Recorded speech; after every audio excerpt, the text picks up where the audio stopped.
फिर से हम 9वीं क्लास का या 9th क्लास का मौसी इस पाठ में अभी क्या है ये सारांश के बारे में आज विचार करेंगे। लेकिन यहाँ पर मौसी वहाँ पर नीम का पेड़ था, वो पेड़ के नीचे मौसी नहीं है। सभी बच्चों ने वहाँ पर खेलने के लिए गया था। वो समय में सभी बच्चों ने दिखाया मौसी कहाँ बैठ गई है, लेकिन कई तरफ से ढूंढने ही जा गया था, लेकिन वहाँ पर मौसी न मिलता है। इसके लिए वहाँ पर सभी बच्चों ने घबराया और उसके साथ उन्हें मौसी कहाँ गई, इस तरह जो प्रश्न वो बच्चों ने कहता है। लेकिन कई दिन बीत गए, बहुत दिन बीत गए, पर मौसी का कुछ पता नहीं चला। बहुत दिन बीत गया तो भी वहां पर मौसी का जो विषय है, मौसी यहाँ है, मौसी वहाँ है, या इनका घर में है, मौसियों को तबीयत ठीक नहीं है, इस तरह जो मैटर रहता है वो मैटर भी वो बच्चों को नहीं मिली। उसके बिना सारा मोहल्ला सुनसुना लगता था। इसके बीच जो उनका स्ट्रीट है या मोहल्ला है, वो मोहल्ला में सभी लोगों ने यही मौसी का विचार जो करती है, मौसी कहाँ गई, मौसी कहाँ है, उनका क्या हो गई है, कब मौसी इस मोहल्ले में आती है। जिस तरह जो प्रश्न रहता है वह प्रश्न उनका मोहल्ले में चली हुई है। एक दिन बच्चों मौसी की खोज में घूम रहे थे। एक दिन क्या किया, वो सभी बच्चों ने इकट्ठे होकर मौसी कहाँ है वो स्थल खोजने का काम है, या वो स्थल का जो खोजने का कार्य है, वो कार्य में वो सभी बच्चों ने प्रवृत्ति हो गई। तभी एक मकान के अंदर से ऊंची ऊंची आवाज सुनाई दी। वहां पर एक मकान था, वो मकान के अंदर एक वहां पर ऊंची ऊंची आवाज वहां पर आ रही है। हमने ठोका तो नहीं ले रखता है मौसी, 20 दिन से तुम यहाँ हो, अब तुम किसी दूसरे घर की चले जाओ। लेकिन वहां पर हमने ठेका तो नहीं ले रखा है मौसी, 20 दिन से तुम यहाँ हो। तुम कितने दिन हो गई है? 20 दिन से आप यहाँ हो, अब तुम किसी दूसरे के घर चले जाओ। जो घर मोहल्ले में अनेक घर है, जो किसी दूसरे के घर को आप चले जाओ। मौसी का नाम सुनाकर बच्चे टिक कर खड़े हो गई। लेकिन ये मौसी का नाम सुनकर वो कोसते हुए बच्चों को क्या हो गई है, जो टिक कर खड़े हो गई। बहुत ही हैप्पी या बहुत ही संतोष के साथ वो बच्चों ने खड़े हो गए। बंद दरवाजों को दरारा में से झांक कर देखा तो मौसी एक कांटा पर लेटी थी। उनका जो घर का दरवाजा, वो दरवाजा बंद हो गई, लेकिन वो दरवाजा में एक दरार था। वहां पर एक रंध्र है, एक दरवाजा का दरार है। वो दरबार में से झांक कर मौसी को देखा। मौसी ने एक कांटा पर लेटी थी, उसके बाल उलझाए हुए, उनका बाल है, मौसी का बाल है, ये हेयर है, वो बाल क्या हो गई है, उलझी हुई है या अस्त व्यस्त हो गई है। और चेहरे सूख हुआ था, जो फेस है और चेहरा है, वो चेहरा सूख गया है और ड्राई हो गई है। मौसी को ऐसी स्थिति में देखकर बच्चों को बहुत दुख हुआ। मौसी का ये अवस्था देखकर इस व्यवस्था में मौसी है, मौसी को एक यहाँ पर क्या हो गया है, जो दुख हो गया है। मौसी को एक उनका चेहरा, उनका बाल, इनका व्यवस्था ही देखकर बच्चों को बहुत ही दुखी हो गया और गुस्सा आया, दुख भी हो गया। वो दुख के साथ बच्चों के ही मन में गुस्सा भी आ गया। दूसरे दिन बच्चों जानकी मौचे खोलकर लौट रहे थे।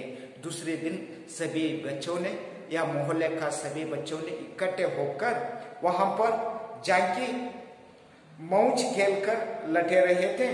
तो रास्ते में फूल के पास मौसी बैठी नजर आई। लेकिन दूसरा दिन वहां पर बच्चों ने खेल रही है। वही समय मौसी खेलकर लेट रहे थे, लेकिन रास्ते में फूल के पास, रास्ते पर एक फूल था, वो फूल के पास मौसी जो बैठने का अवस्था है वो बैठ गए, नजर आ गई। उसके पास एक छोटी सी गठरी और लाठी भी थी। वो मौसी के पास एक गठरी है और गठरी के साथ एक छोटा लाठी भी या स्टिक भी उनके पास है। मौसी को देखकर सब उसे घेर कर प्रश्न पूछने लगी। सभी बच्चों ने वो मौसी को देखते हुए वहां पर दौड़कर मौसी को घेर कर सभी प्रश्न पूछने लगे। तो इतने दिन कहाँ थी मौसी, आप इतने दिन कहाँ थे मौसी, यहाँ क्यों बैठी हो, आप यहाँ क्यों बैठी हो। एक ने पूछा, मैं यहाँ से जा रही हूँ बेटा। कहते हुए मौसी की आंखें भर आई। मैं ही यहाँ से जा रहा हूँ बेटा।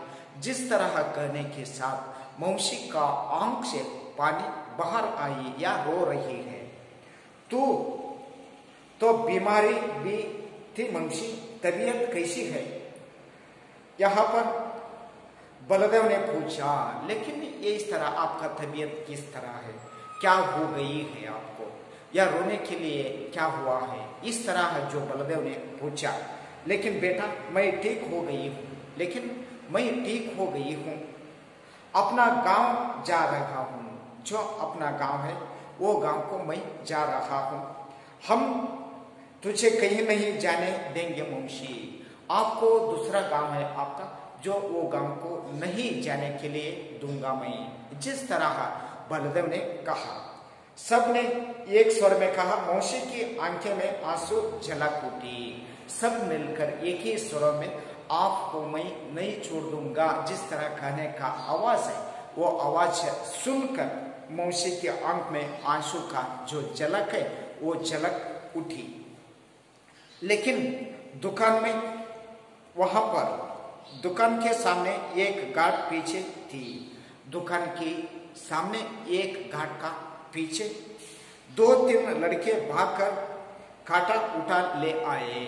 लेकिन 2-3 बालक है या बच्चे हैं, वो बच्चों नाट कर क्या किया, वहां पर एक खाट है, वो खाट बिछी थी और उठा ले आ गया। उस पर मौसी को जबरदस्ती बैठा दिया। वो काठा है ना, वो काठा पर वो मौसी को जबरदस्ती से बिठा दिया। काठा को सीधे नीम के पेड़ के नीचे ले आए। सभी बच्चों ने वहां काठा के ऊपर मौसी को बिठाया और वो सभी बच्चों ने इकट्ठे होकर वो काठा को, वो नीम का पेड़ है, वो नीम के पेड़ के नीचे ला गई। और कनैया भागकर अपने घर से दरी और तकिया लाई। कन्हैया ने दौड़कर, उनका घर है, उनका घर से दरी और वहां पर तकिया है, वो तकिया लाया। उषा थाले में 2 रोटी लाई। वहां पर उषा एक लड़की है, वो लड़की भी एक थाले में उनके घर से 2 रोटी लाई। और योगीराज एक कटोरे में दूध लाया। योगीराज एक लड़का है, वो योगीराज ने कटोरे में से एक जो दूध का बाटल रहता है वो दूध लाया और इसके साथ गोपाल घर से लैंप उठा लाया। गोपाल ने क्या किया, घर से लैंप उठा लाया। मुन्नी ने पीने के लिए पानी लाई, वहां पर मुन्नी है, यही बच्चों का नाम है। वो मुन्नी ने घर से जो पीने के लिए पानी लाई। और कलदेव के पिता डॉक्टर थे। कलदेव एक बच्चा है, वो कलदेव का पिता कौन है, डॉक्टर है। वह अपने पिता को क्लिनिक से खींच लाया। वो व्यक्ति ने, बलदेव ने अपने पिता को क्लिनिक से लेके आया। और मौसी बीमार है, लेकिन मौसी यहाँ पर क्या हो गई है, बीमारी है। आप जल्दी चलकर देखिए, आप जल्दी ही ये क्लिनिक से बाहर चलकर, वहां पर मौसी को तबीयत ठीक नहीं है, वो देखने के लिए चलिए। जिस तरह बलदेव ने आपका जो पिता है वो पिता को बताया।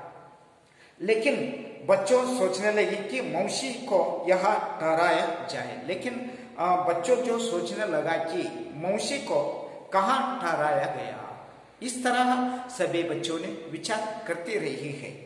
उन्होंने निर्णय लिया, सभी बच्चों ने मिलकर एक निर्णय में आ गई है कि बाहरी बाहरी से उसे अपने घर में रखेंगे। उनका जो अपने अपने घर है वो घर में रखेंगे।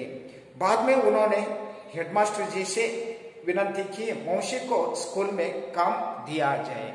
बाद में वो हेडमास्टर जी को विनती किया।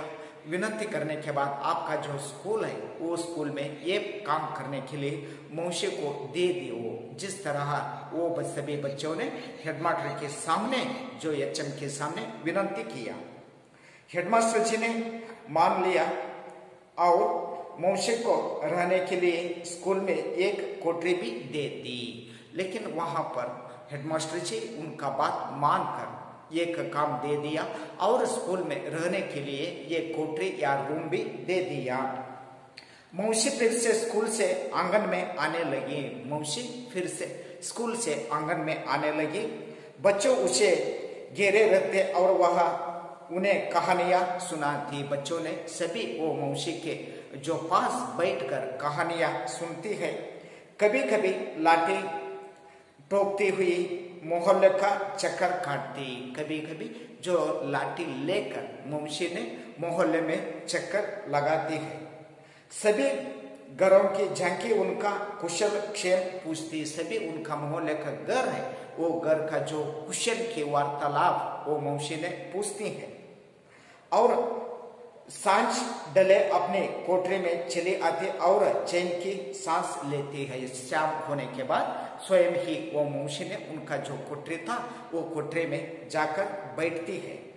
इस तरह बच्चों का प्रेम वह स्नेह भाव से मौसी को जीवन में खुशी की दिन लौट आए। इस तरह जो बच्चों का प्रेम और विश्वास के साथ यहाँ पर मौसी का जो जीवन है, अस्थिर जीवन, वो जीवन खुशी के साथ वापस आ गई है या लौटे आई है।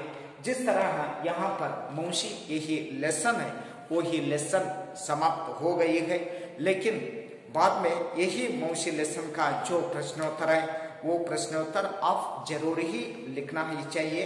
लेकिन बाद में हम क्या करेंगे, नेक्स्ट जो लेसन है वो लेसन के बारे में विचार करेंगे। चेरापूंजी से आया हूँ, लेखक प्रदीप पंत है।